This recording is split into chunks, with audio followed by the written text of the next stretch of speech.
Hello guys, welcome back to my channel geopolitics knowledge. Bangladesh से एक और दिल हिला देने वाली खबर सामने आई है। सिर्फ कुछ ही दिन पहले दीपू चंद्र दास की लिंचिंग का शौक कम नहीं हुआ था और अब राजबरी डिस्ट्रिक्ट से अमृत मंडल, जिसे लोग सम्राट के नाम से जानते थे, उनकी मॉब लिंचिंग ने पूरे रीजन को हिलाकर रख दिया है। यह इंसिडेंट होसेदांगा विलेज, पांगशा उपजिला में लेट नाइट हुआ। रिपोर्ट के मुताबिक कुछ लोकल लोगों ने अमृत मंडल पर एक्सटॉर्शन का एलिगेशन लगाया। एलिगेशन लगते ही सिचुएशन तेजी से बिगड़ी। बिना पुलिस वेरिफिकेशन, बिना किसी कोर्ट प्रोसेस और बिना किसी प्रूफ के एक एंग्री मॉब इकट्ठा हो गई। विटनेस कहते हैं कि भीड़ ने अमृत मंडल को घेर लिया और ब्रूटली असॉल्ट करना शुरू कर दिया। मल्टीपल लोग एक साथ मारपीट में शामिल थे।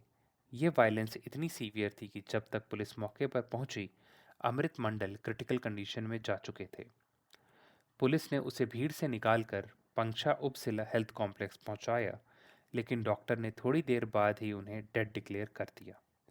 इनिशियल मेडिकल असेसमेंट के मुताबिक डेथ का reason severe injury due to assault था।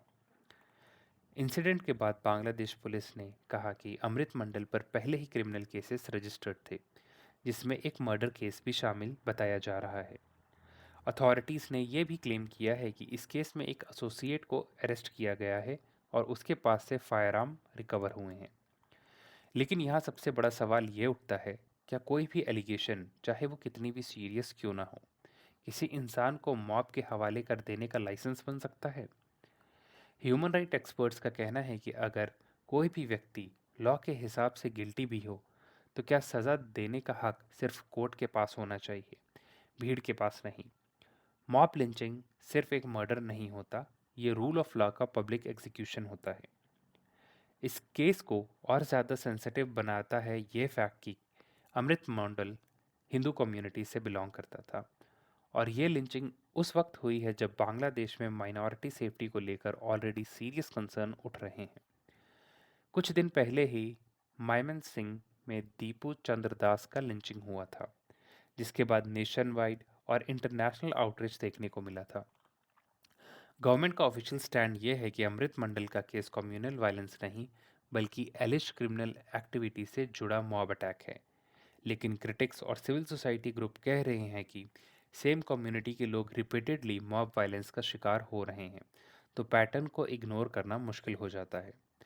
एक्सपर्ट्स वार्न कर रहे हैं कि अगर मॉब जस्टिस को स्ट्रिक्ट पनिशमेंट नहीं मिली, तो ये ट्रेंड और डेंजरस हो सकता है। आज अगर एक्सटॉर्शन का एलिगेशन है, कल कोई और अफवाह होगी और फिर भीड़ अपना फैसला सुना देगी। इस पूरे इंसिडेंट का सबसे डिस्टर्बिंग एस्पेक्ट ये है कि एलिगेशन और एग्जीक्यूशन के बीच का गैप लगभग ज़ीरो हो चुका है। ना इंक्वायरी, ना अरेस्ट वारंट, ना ट्रायल, सीधा वायलेंस।